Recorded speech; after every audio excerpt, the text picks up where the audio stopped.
আরেকটা ইন্টারেস্টিং যেটা সব থেকে বেশি পরীক্ষায় আসে এসএসসি পরীক্ষায়, এবং এটা পিওরলি অ্যাডভান্সের মধ্যে আসে, এটা পিওর অ্যাডভান্সের মধ্যে, যেটা আমি আপনাদেরকে শুরুতে বলেছিলাম যে ভিতরে যদি প্লাস থাকে তাহলে সবাই প্লাস, ভিতরে যদি মাইনাস থাকে তাহলে সবাই মাইনাস। ঠিক আছে, প্লাস মাইনাস যদি আলাদা করে থাকে, ভাগাভাগি করে থাকে, তাহলে সেটা কোনোভাবে উত্তর হবে না। এটা আমি শুরুতে বলেছিলাম। কেন বলেছিলাম? ওই একই কথা আপনাদেরকে বলতে হয়। বলেছিলাম তার কারণ হচ্ছে মাথার মধ্যে যেন এটা আপনাদের ঢুকে যায়, আর কিছু না, মাথার মধ্যে ঢুকে যায়। তাহলে আমরা ধীরে ধীরে কিন্তু সরে এলাম অন্য জায়গায়। যা কিছু শুরুতে প্রমিস করেছিলাম সে প্রমিসটা ভেঙে যাচ্ছে ধীরে ধীরে, সেগুলো থাকছে না, এইটা হয় না ওইটা হয় না, তারপর দেখা যাচ্ছে বাস্তবে সবই হয়, সবই হয়, সবই পরীক্ষায় আসে, কোনোটা অ্যাডভান্সে কোনোটা বেসিক টু মডারেটের মধ্যে। তাহলে এইটার যে ফর্মুলা, এর একটা ফর্মুলা আছে ওই আগেরটার মতোই। যখন দেখবেন এই যে ইনফিনিটিভ, দেখুন এটাকে কিন্তু আমরা ছাড়তে পারিনি এখনো পর্যন্ত, ইনফিনিটিভ আমরা ছাড়িনি, ওকে ধরে আছি, ও ছাড়ার পাত্র নয়।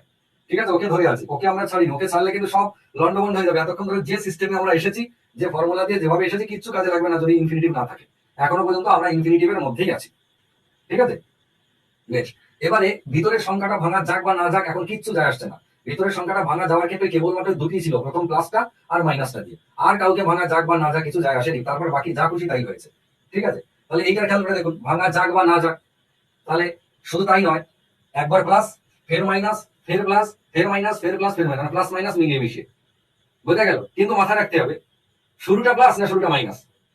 Plus minus plus minus plus minus no issue, কিন্তু শুরুটা প্লাস দিয়ে নাকি শুরুটা মাইনাস দিয়ে, তার উপরে কিন্তু ফর্মুলাতে ইফেক্ট পড়ে যায়। সেটা কিরকম? আগেরটার মতোই ফর্মুলা, √4x - 3 প্লাস মাইনাস 1/2, ঠিক আগেরটার মতোই।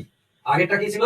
√4x প্লাস 1 প্লাস ছিল 1 ফিক্স, ওটা 4x প্লাস 1 ওটা ফিক্স, তারপরে বাইরে প্লাস মাইনাস 1টা ভেরিয়েবল, নিচে 2টা ফিক্স। এর বেলাতে কি হলো? 4x - 3 এটা ফিক্স, তাহলে ভেরিয়েবল কোনটা? ওই বাইরে প্লাস মাইনাসটা, আর দুইটাও ফিক্স। এবারে এই যে প্লাস মাইনাস কেন, আশা করি আপনারা বুঝে গেছেন। শুরুটা যদি প্লাস দিয়ে হয় তাহলে √4x - 3 পরে প্লাস 1/2। তার মানে কি বললাম? শুরুটা যদি প্লাস দিয়ে হয় তাহলে প্লাস। আগের যে অঙ্কটা আমি ধরিয়েছিলাম মনে করে দেখুন, সব কটাতে গোল দাগ দিয়েছিলাম, পরের অঙ্কটাতেও সব কটাতেই মাইনাস দাগ দিতে হবে, তারপর এটা থেকে একটা নিয়ে এসে দেখালাম, তাহলে বোঝা যাবে, আপনারা পরে বুঝতে পারবেন যে সব কটা মাইনাস, তখন এখানে মাইনাস। ঠিক তার আগেরটা সব কটা প্লাস, তবে এখানে প্লাস।